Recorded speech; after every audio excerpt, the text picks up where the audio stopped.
Assalamualaikum warahmatullahi wabarakatuh.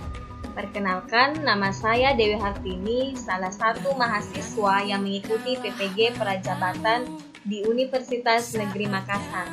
Mengikuti pendidikan profesi guru, artinya tekad dan niat telah bulat menjadi seorang guru. Pada video ini, saya akan membahas mengenai kesimpulan dan juga refleksi setelah saya mempelajari filosofi pendidikan Indonesia mengenai perjalanan pendidikan nasional untuk tugas koneksi antar materi. Ki Hajar Dewantara menjadi kiblat para guru sebagai sosok yang diteladani. Ki Hajar mengatakan bahwa pendidikan sebagai tuntunan, yaitu tuntunan dalam hidup tumbuhnya murid.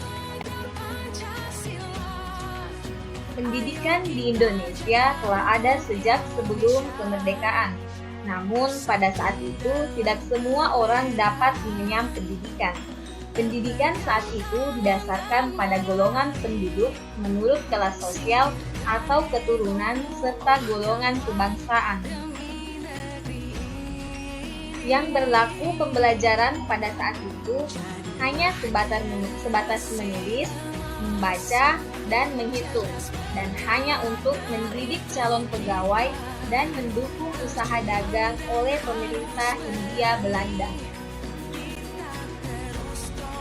Oleh karena bangsa Indonesia menginginkan perubahan pada pendidikan, maka para tokoh pejuang pendidikan Indonesia tidak tinggal diam.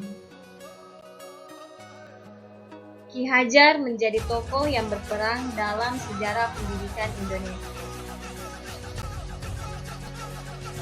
Ki Hajar melakukan gerakan transformasi untuk perkembangan pendidikan Indonesia.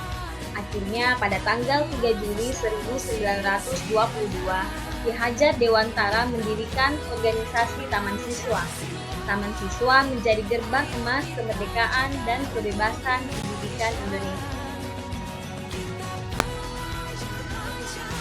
Setelah kemerdekaan,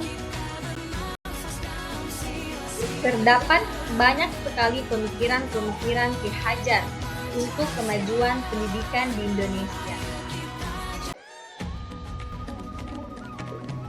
Prinsip Tuturi Handayani yang menjadi semboyan resmi dari implementasi sistem pendidikan nasional yang digunakan saat ini merupakan gagasan beliau.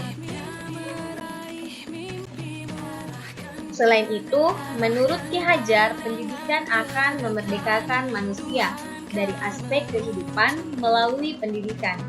Manusia dididik agar menjadi otonomi berpikir dan mengambil keputusan, martabat, serta mentalitas demokratis.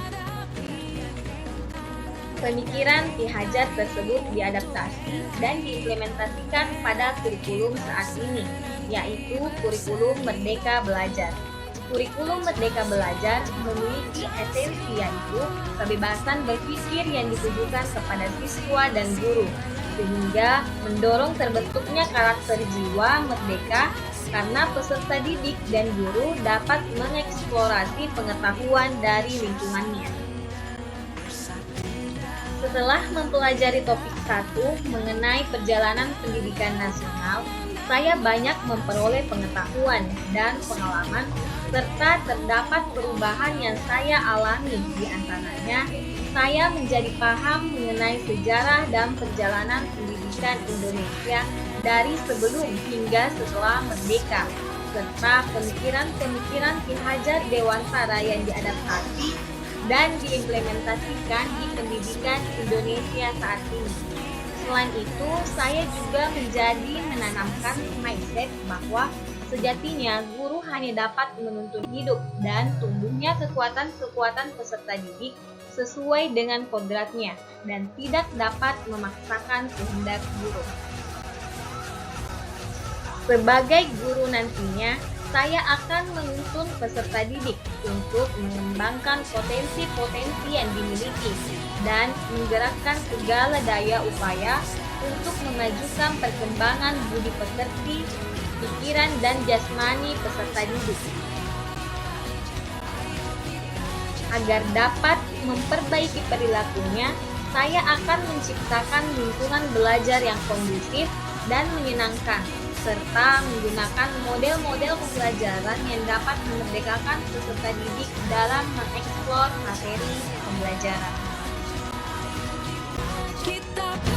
Dengan begitu, sehingga potensi-potensi yang mereka miliki dapat berkembang.